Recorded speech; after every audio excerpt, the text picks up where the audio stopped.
Yo, listen, this is a movie that you can find on BET Plus. That you just heard the trailer for Fighting to Be Me.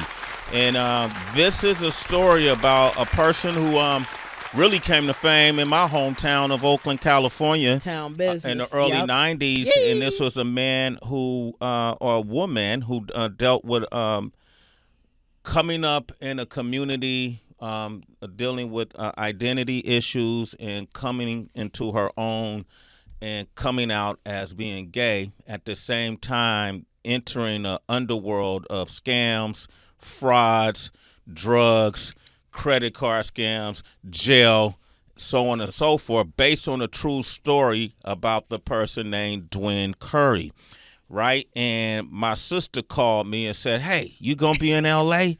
I want to come by the show to talk about this movie because I play Cynthia Curry, right, the mother of Duin Curry, and this is based on a true story. But listen, I just got a list. I told Kalani put together a list of accolades of this person. And okay. I want to just read them off real quick. We have to. Okay. Acted alongside Will Smith, Facts. Jamie Foxx, yep, Julia Roberts, yep, Alfred Woodard, Sylvester Stallone, Whoopi Goldberg, starred in House Party, starred in Baby Boy, earned a psychology and chemistry degree from Spelman College, graduated with honors, multiple certifications in wellness and lifestyle coaching, recognized as one of the most world-renowned lifestyle coaches and wellness advocates, featured in Essence Magazine and Women's Health Magazine for her work in health, wellness, and philanthropy, founder of the AJ Zone, Inc., promoting health and wellness, right, became a citizen of the Republic of Ghana, expanded her global mission, founded the Bridge to Better, partnering with the U.S. Embassy and the Office of the Diaspora Affairs in Ghana to improve education, health, entertainment, tourism, and economic development, executive producer and host of VH1's Couples Retreat, Season 3, coaching reality TV couples, executive producer and host of Life Therapy on TV One. We saw her in School Days. We saw her in House Party. Don't you love after all of that, he goes back to we saw her in School Days. We saw her in Baby Boy. She's the woman that first told me, Sway, you haven't been to Ghana?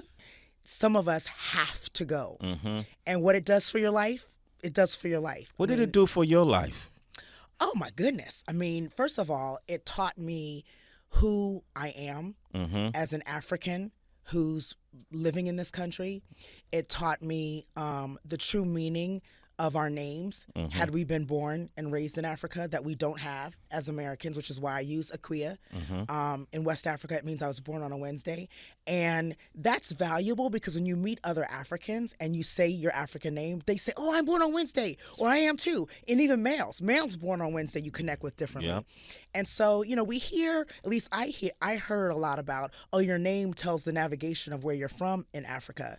But to experience that, to meet people who say, oh, you're from this region, oh, you're from West Africa, it just blew my mind. And then, you know, I studied dance all my life. Tap, jazz, ballet, you know, I grew up dancing.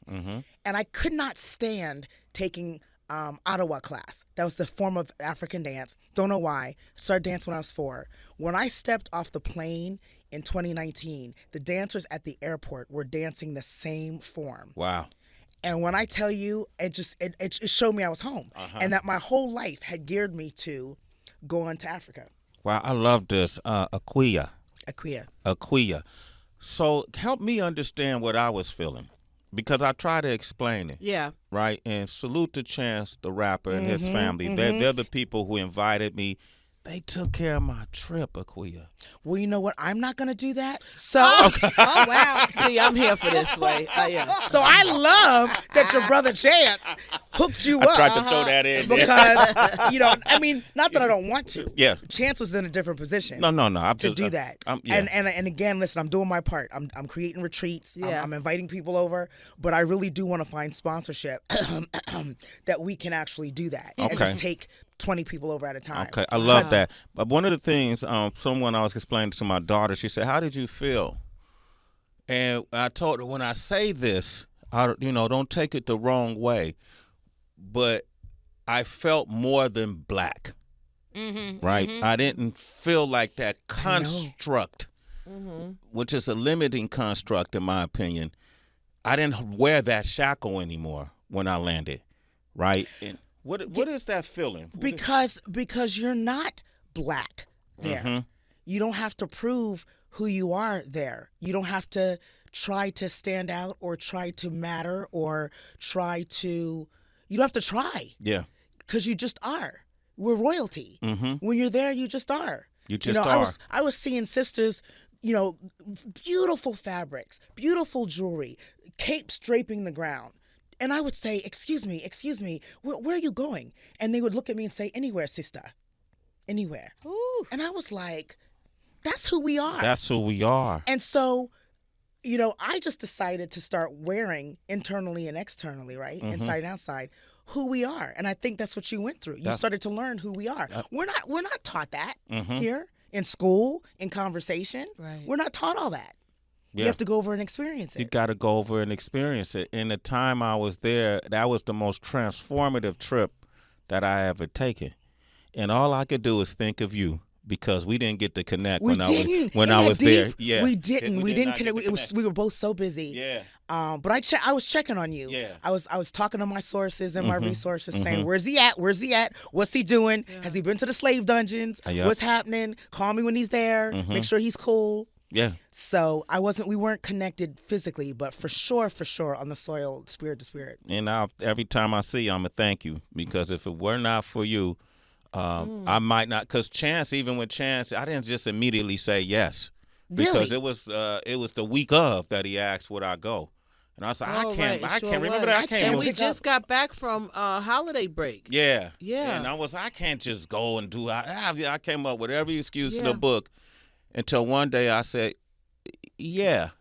Why not? Thank you. And his family wanted to honor me by doing that too. And Taylor Bennett, his pops, his moms, they're beautiful people. And once you go, what I love, at least my experience is, we think it's so far, it's so different, but it's a 9 to 10 hour flight nonstop from New York. Yeah. 6 hour flight from London. So if you're really, really interested in expanding your life, which I was, expanding your horizons, your knowledge of who we are as a people, which I was, it's not that far. So when I say I'm back and forth, people say, AJ, you go to Ghana like you going to Target. Not anymore, of course, but that part. We don't. Like we go to Costco. Go to Target. Yeah, like we go to Costco. Update. Hook me up, Tracy. Right, we got an update. I'm going to Ghana. Right, Costco. Like I'm going to Costco, and it's true. Like I come home, do laundry. I come home to US, do laundry, and I go back home to the soil. Wow. Beautiful, man. Yeah, for sure. AJ Akia Johnson. Akia. Aquia. That KU. Okay. Aquia. Aquia. That's all right. People got to practice. I know. I just say it like that so you can say it the correct way more. That's all. Aquia. Aquia. And in Ghana, they say Aquia. The A is like an E. Aquia. Aquia. They don't even call me AJ. Aquia. Yeah, they call me Aquia. Aquia, come over here. They call me Nana Aquia. That's Queen. Uh-huh. So Yeah. I would feel like that would be a huge step because, like, for me, coming from Jersey to here was a huge step, right?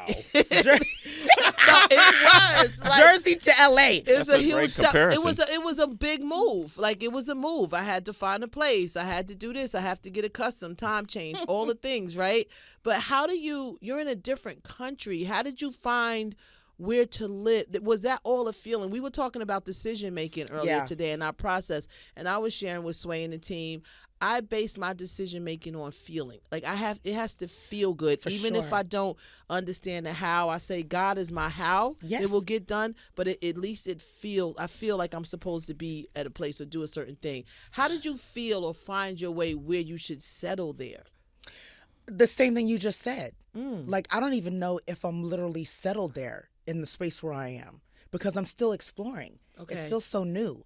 And, Ghana alone as a country is massive. Yeah. So there's parts of Ghana, the northern region, that's probably 8 hours, an 8-hour drive from central Ghana, which is Accra.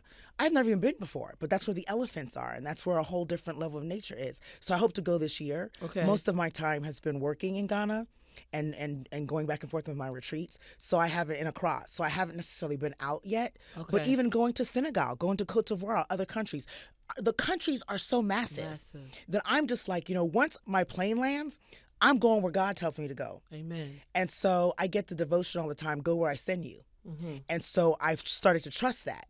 And so I don't know if where I am is going to be where I settle. I'm not living that life anymore. I'm more living. I got 50 more countries to visit. And so to me, it's like my settle is getting to these countries, not anchoring. Place it. Right. Yeah. Global citizen style. Come on now. I like that. We got AJ Aquia There it is.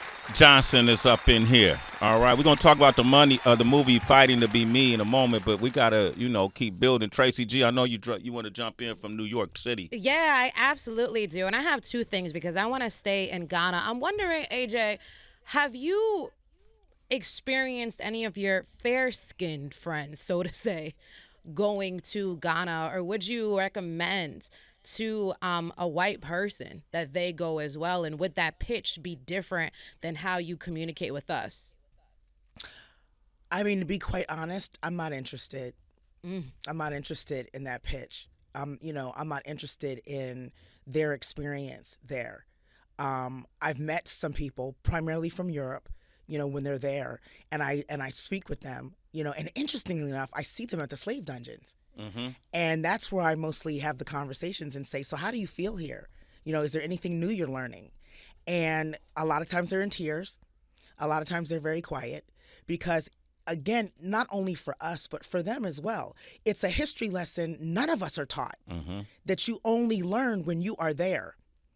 And really learn the history of when slavery started and, the transatlantic slave trade and who was involved and why and the hows. It's just a history lesson none of us have been taught. And so for, to come through schooling and think and then to show up and nothing compared to what you're learning real time there, touching the walls, touching the bars.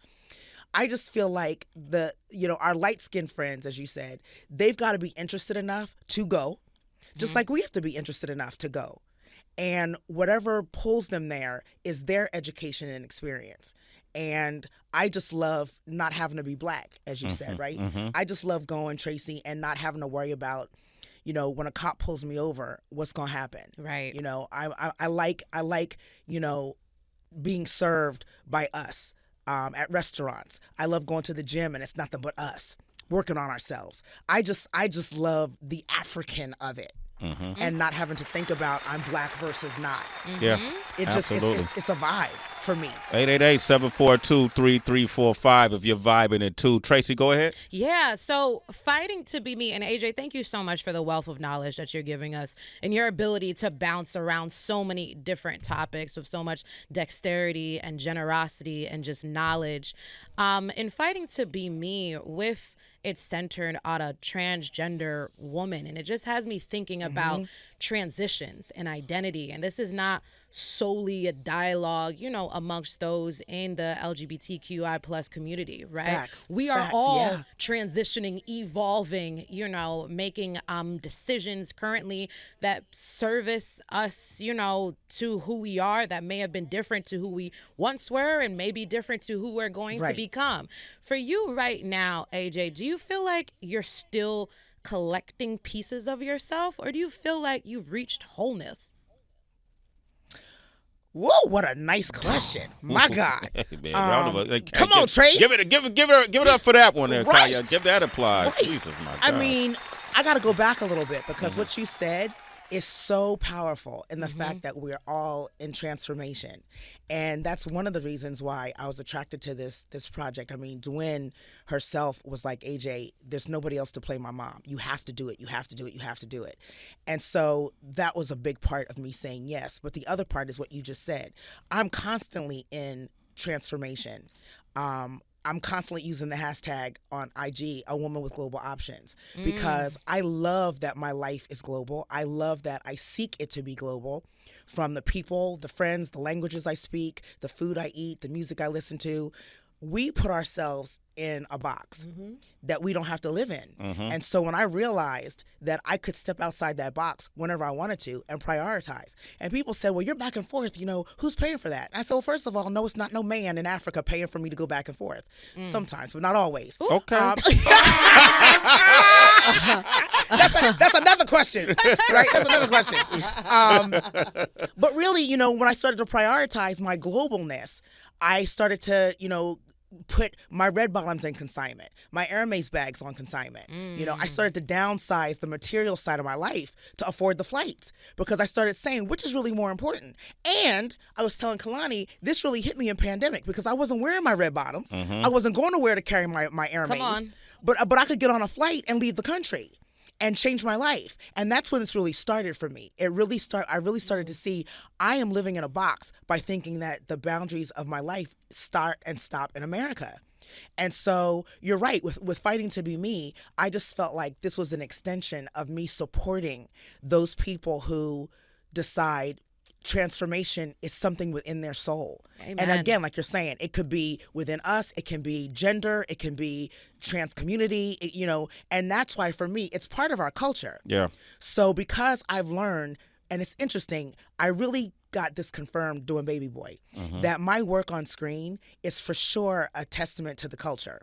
I can't do a project and not have a message for the culture, whether I want it to be or not. That's just a divine assignment. And so I said, you know what? It's really time for us to spend more time and advocate and really, really understand that love has no gender. Amen. And so how do we live that? Come Bam. on. We got AJ Aquia Johnson here. Oh, you got it down now. Oh man, I'm nailing it down. You're saying it with Come on, you see us? You're saying it with the energy it's supposed to be said, That's bro. what you. Well, it just takes me a second. I'm a quick learner. You know what? You know what? You say it different than AJ Johnson. I know. Just, you know notice. that's the point. I'll put That's that- why I use it. You Put you that put Earl that thing Jones on on it. it. You know what? I'll Listen, put that thing on it. and I AJ. love it. And All I right. love it. Too much. Yo, so listen, I'm so Oakland. You could look up Oakland in the dictionary and my face will pop up, right? So I was Facts. born in an Oakland hospital, went to Oakland Elementary, junior high, high school, went to Oakland Junior College, right? Yeah. And I never heard of the GGs. Really? I didn't, but I wasn't in that world. Right. You weren't in that world. Right? We were breaking at Pier 39, rapping, MCing, doing all those things. Right. For those, and maybe people in the Bay Area will know, I want to see if folks tuned in know about the GGs, the Gay Gangsters. That was an organization that was founded by Mrs. Curry, right? Duin, yeah. Duin Yeah. Curry, right? Yeah. Tell us the story of Duin Curry and the GGs. Well, the reason why I'm surprised you are born and raised in Oakland and don't know about the GGs, not that it's in your world, Yeah. but they were so everywhere and running Oakland and eventually back and forth between LA and Oakland. And so the way that I even know about them is because Duin actually started styling me when I first got to LA because he was styling the everybody's, right?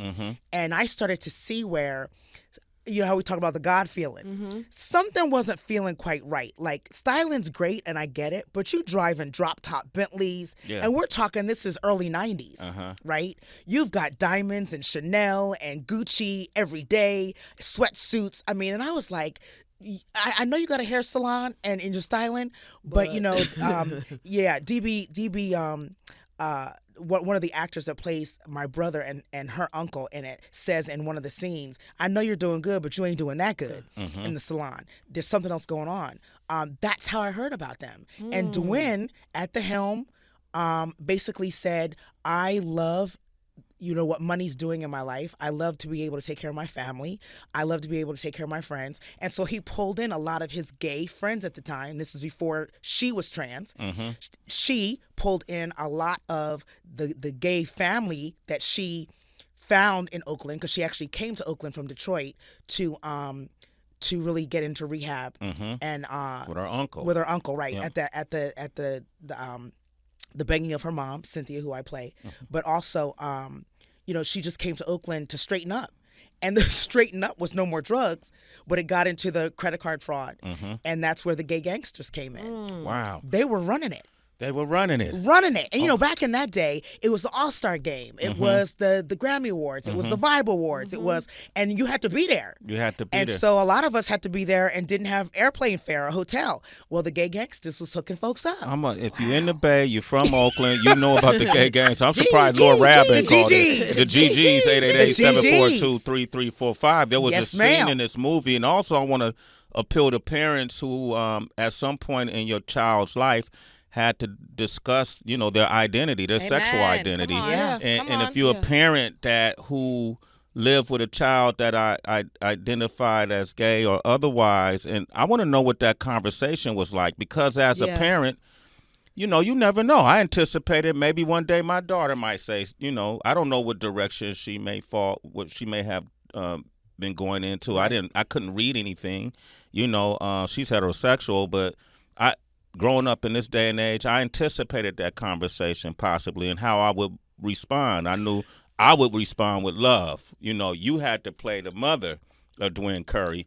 What kind did you do? Research? Have you had to deal with this? Now you know me. Okay. You know me. Did I do research? I did so much research. I spoke with gay and trans men and women. I spoke with families. I spoke with mothers, for sure, outside of even Cynthia, mothers of gay and trans children.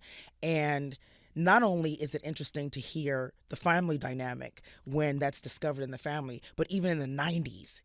And I think the difference is in the early 90s, there were no resources like there are now. There were no support groups. It wasn't as vivid of a lifestyle and as accepted as a lifestyle as it is now. So you've got mothers who don't know what to do and don't know where to go.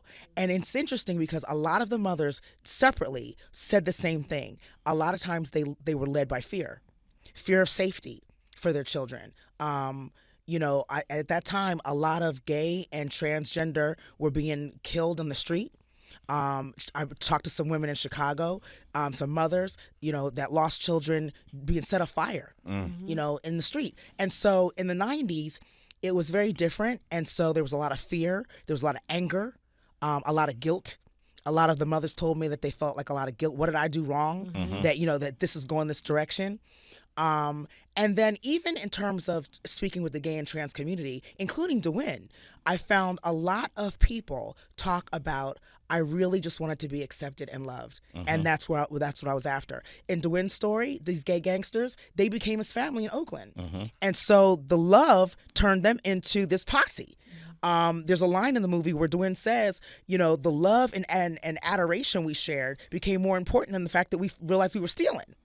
And so, they knew they were criminals, but it didn't matter at that point until, of course, things started to go left with the feds. But they were just after love and acceptance. And aren't we all to a certain degree, especially with family and close friends, right?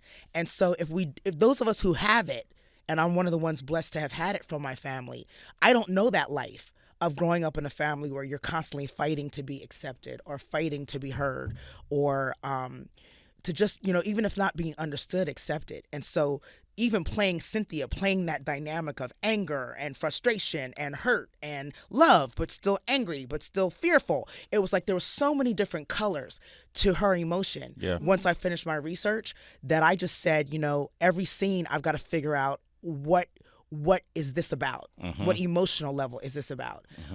Clearly, she's a colorful woman, still is. Playing somebody in a biopic is not easy because I know for me, I wanted to honor her, not really imitate her, but at the same time, bring her to life, but make sure that the friends and family we're talking about that are watching this now understand and learn from it. Did they receive it well? The family? Oh, everybody. Family, friends, everybody like, you killed it. You killed it. And even people that don't know Cynthia or Duin are saying, this story is definitely one for the culture because, it's really bringing a lot to the surface. I've had gay men say, I've never seen a heterosexual man in my family or otherwise support a gay man or a trans person like depicted in this movie. Yeah. See, yeah, that was going to be my question to you. Doing your research, I was wondering if you were able to hear from fathers of children that identify, especially their male children, because they seem to respond differently. That's been my experience. Like the mothers find a way, if you will, and this is just like to accept, whereas fathers sometimes seem to run away from it or not reject it almost. What I did find, I'm glad you asked that. Interestingly, I found more single parent homes in the gay and trans community than I found co-parenting in the same household. Even if the parents were together, the father traveled a lot. Wasn't around much. Wasn't really the disciplinarian. And so the mothers were extra strong, were extra present. if there's such a thing as Yeah. Black mothers, right? That's what I found that was interesting. So now you've got women who are trying to be father and mother. And then, of course, in this case, in Cynthia's case, she's also got other children in the house. So at one point, she tells Duin, you got to go with all this craziness because I'm trying to keep the other kids right. And when I say right, not sexually, just in terms of away from the drugs, away from the life of crime. Yeah. So, there's also a little bit of apple doesn't fall far from the tree. So she could sense it and knew what was going on because she had her own share of that life. In terms of the drugs and the alcohol and dating, dating a lot of drug dealers and so she recognized it because it takes one to know one. Yeah. I want to open up the phone lines, and these phone lines stay lit all day. Yeah. So don't shy away now. If you're a parent and you raised a child that identifies as gay or trans, how did you go about it? How did you receive the information when it was brought to light? And what information and insight can you share to us? I'm gonna open up the phone line to other parents. 888-742-3345. We're talking about Fighting to Be Me on BET Plus. Yes, we are talking with AJ Aquia Johnson. We're talking about the movie Fighting to Be Me. It's on BET Plus. If you don't have it, you should. And the story of Duin Curry, who, tell me, I like when you explain Duin's story. Yeah, Duin was fighting a life in Detroit of drug addiction, and that started leading into a life of theft. And his mother, Cynthia Curry, who I play in the movie, sent him away to Oakland to live with his uncle, who was at the time, a counselor for drug addiction. And so Duin went into rehab in Oakland and not only got clean, but started a life of not only gay but trans, and it became a life of crime. Yeah. And so the fact that he at the time was able to just transcend the drugs but get into the money game. Yeah. And even though it was illegal, created an amazing life for his friends, his family between Oakland and LA. And now as a trans is advocating for the trans community in terms of, you don't have to go to a life of drugs and crime to find love and to be loved and to find success in your life. And so, I'm looking at some of these callers and one of them saying, you go through tough times. Duin is still trying to manage life as a transgender. Yeah. And so even, spending time with her and other transgenders, this is the first time I've actually dug so deep myself. And, our world is not embracing of difference. Yeah. And why? Why? Like, why are we so judgmental? Why are we so aggravated and frustrated by anything different? And so that's a question I think we have to also ask ourselves, right? And then we also have to ask ourselves, how different is it? This has been, people have identified as trans since the beginning of time. Like, you could trace this back in the history books. That part. Right? That part. It's just, okay, so it's a matter of accepting. We got Andrew on the line from Connecticut. Welcome to the show, Andrew. What up, Andrew? Hey, Andrew. Hey, what up, Sway? What up, guys? What up, Andrew? How you doing? What are your what's up, man? I'm living the dream, man. Just living the dream every day, man. Just turned 40 last week. Come on, you made Let's it, man. go. I'm a 40. Cheers to that time. Right. Beautiful number. That's it. So what are your thoughts? All right, so my thoughts. So I don't got any kids, right? But I grew up around back when it was just the LGBT era. Now there's a couple more letters to it and stuff, right? But my mother is a lesbian who now has a boyfriend that was her girlfriend like 4 years ago. Okay, so I've been around this trans community my entire life. I've seen some tough dudes all of a sudden change to a woman, and what she said, what the lady just said was just beautifully said. Just think about being born, thinking that you're really born in the wrong body. Like, try to put yourself in their shoes, because I've been around it and I see the struggle, and it's just wild to me that in America, this is the greatest country in the world, the most accepting, the melting pot, that people are so judgmental and they won't just try to, walk in somebody else's shoes for a mile, and it it kind of just upsets me, you know. And it's just I wish people would be more respectful. That's all. Yeah. I would love to get your thoughts on this movie, Fighting to Be Me. I think you should search for it and give it a shot, man. I think it speaks the language you're speaking. Well, I'm going to absolutely look into it because I heard you talking about it, and it's something I'm going to call my mother about as soon as I get off the phone. And, maybe watch it with my little niece and just, because it's all about education, For know, sure. and you got to teach people that we're all just people just trying to get by, Yeah. Yeah, and Like, Andrew, just be happy. I gotta tell you, what you just said is beautiful, Yeah. and a big reason why I did this movie is because I understand when I step on screen that I have a responsibility, right? And a responsibility to the culture. And so what I want to do is exactly what you said. We have to start talking about it. We have to start educating each other about it. And it doesn't have to be something that you pull into your life, but it also doesn't have to be something that you judge and that you turn away from. And so that's the biggest thing. It's like, I'm sure I've got differences that somebody may not agree with, but why does it have to be gender that we're all intimidated by? And I think as a society, especially as a community, as a culture, the more we learn, the less we'll be afraid of it.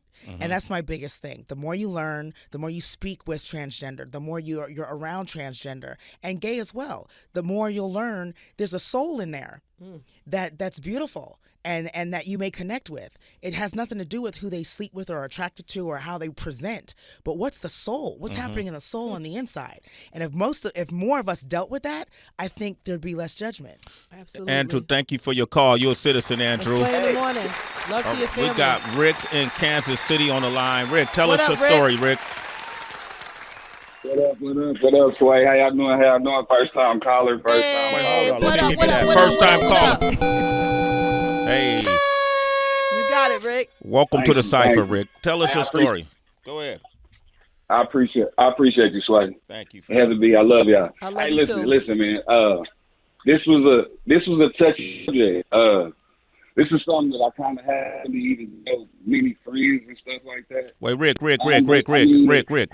I want you to turn your radio down, and I want you to stay in one spot and speak. Your connection is a little janky.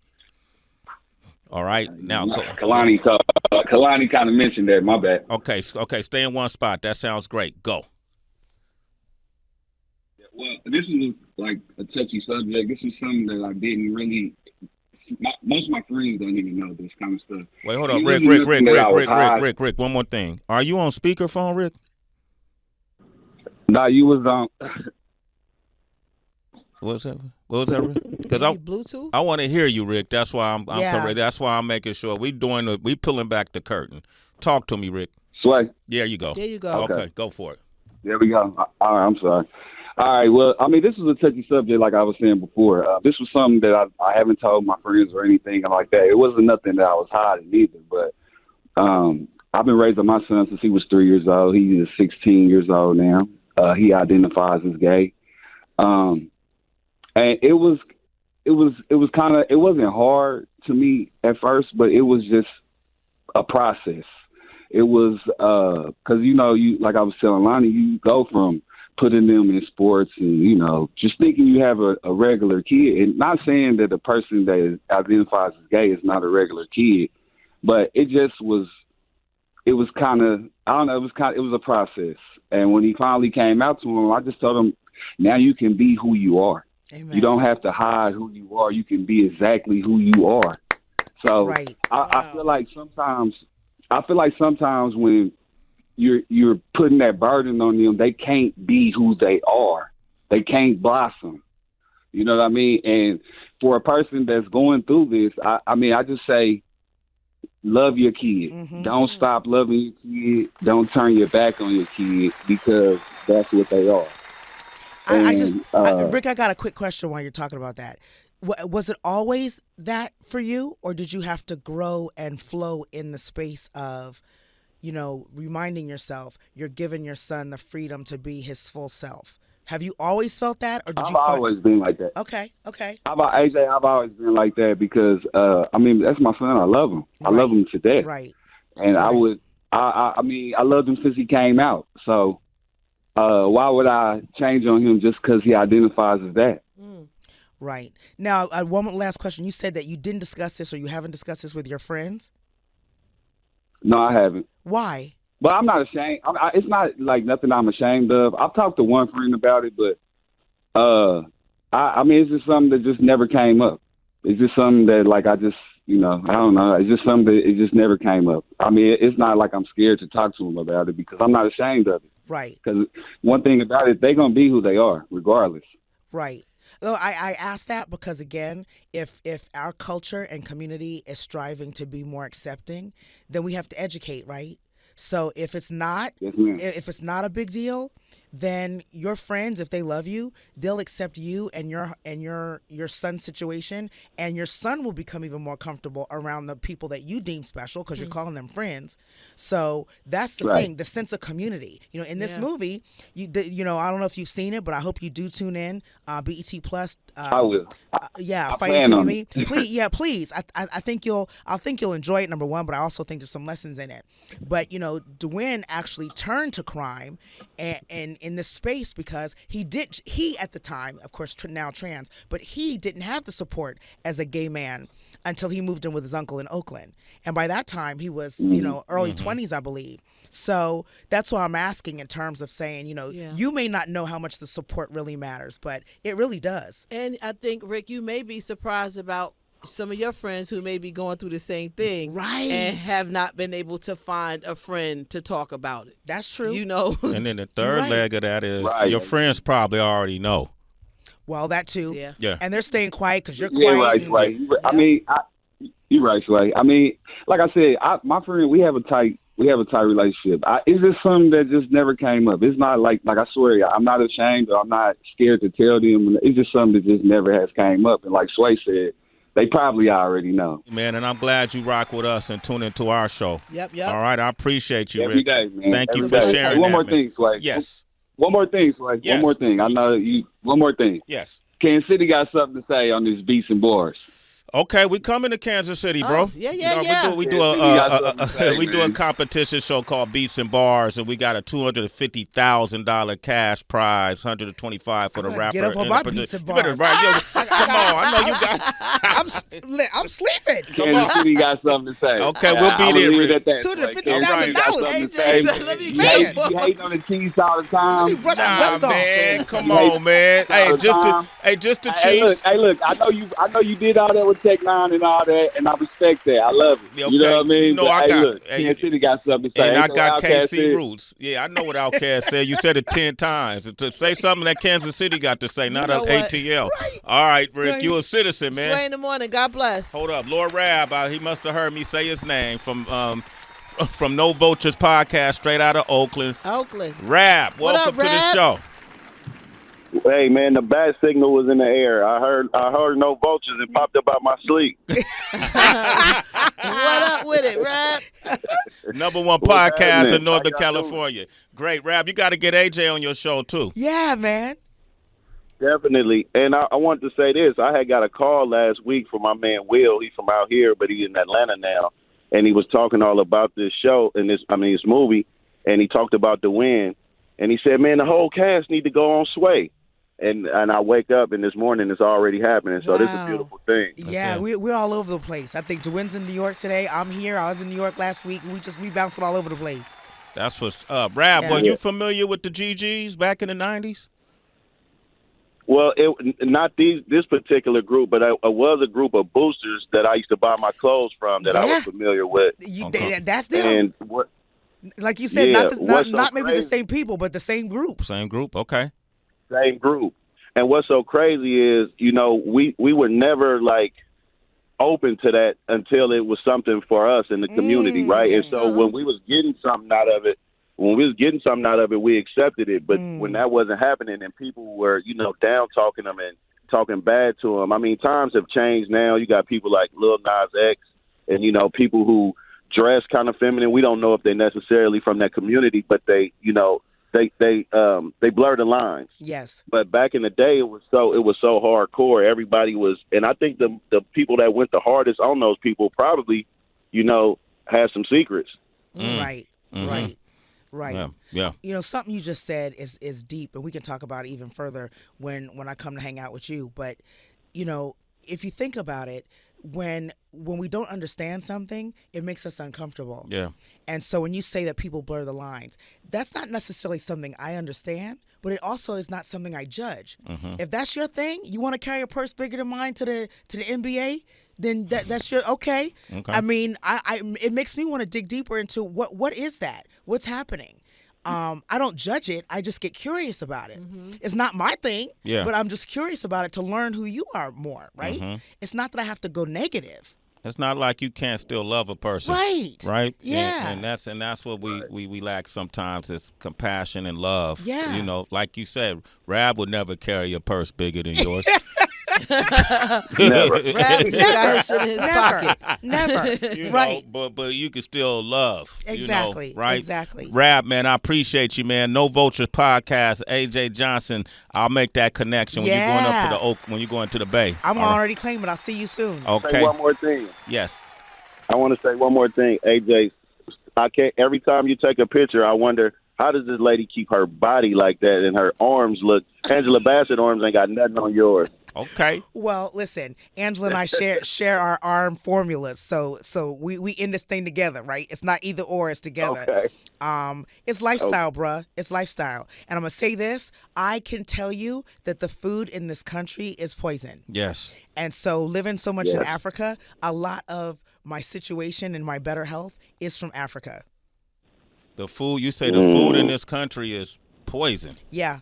Okay. Yeah, I mean, it's just, and what I mean by that is it's just too many chemicals, too many man-made items, the way that we prepare our food, heat our food. I mean, a lot of people, I don't know if you experienced it, but people in Africa always say, why is it taking so long? I say, one, because the food is fresh. They're not microwaving it. They're not putting, additives in it. And I personally, I can be in Africa for 5 days. When I say Africa, I mean any country. I can be in any country and notice the difference in my skin, my hair, my body muscle tightness. I can feel and see the difference in just 5 days. And when I come back, I can feel and see the difference. So it's the food. It's the food. It's the food. There you go, Rab. Hey, man, love you, Rab. Tell the family I said peace Love and you love. too. All right, give it up for Lord Rab. No Vultures. Come on, man. Give it up for No Vultures. AJ Aquia Johnson. I love the way you say it. Yes. I love the way you say it. Yo, thank you. Yes. Listen, thank you. You know, that's what family does, right? You call and Amen. say, let's have a conversation. Yeah. And I just love you for saying yes. And like I said, I want our culture and community to learn and move and grow. And so that's what you Fighting to Be Me is about. There you go. I love you too. And I will always say yes. Amen. All right. Amen. Okay.